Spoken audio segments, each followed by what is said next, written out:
Much more about this great show that's going on this weekend, but first, our top story right now at 5 o'clock. Local 15's Modupe Idowu is following the big shakeup for music fans. Of course, we're talking about BayFest making the move from downtown Mobile all the way out west to the grounds, the Fairgrounds out there.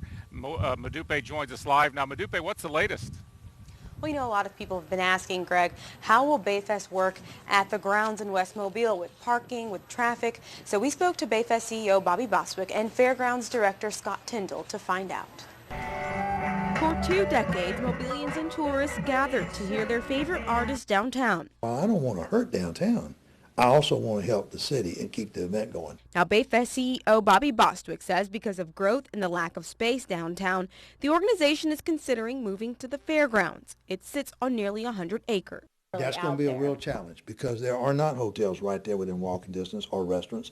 Another challenge, traffic. And basically right now, one street going in. That street would be 2-lane Zeiglar Boulevard, the only way to get in. And despite these issues, both Bostwick and Fairgrounds Director Scott Tyndall believe it's the best location. Annexed inside the city limits, we can work with the city, we can work with traffic, we can work with the engineers, and we can cultivate a way to move people in and out through our property that makes sense for everybody. City officials say there are plans to expand Zeiglar. Until then, Tyndall says shuttles can help alleviate traffic, and compared to downtown, parking is not an issue.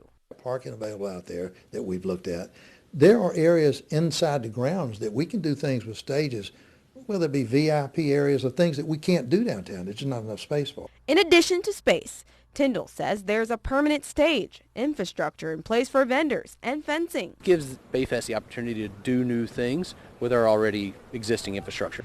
Bostwick understands many are disappointed in the potential move, but says, I would rather move it than end it, and that's what we're faced with.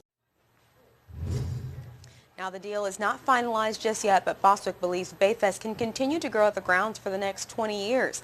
Tyndall says it can hold about 50,000 people at a time. Still no word on how this will affect ticket sales or prices. Greg?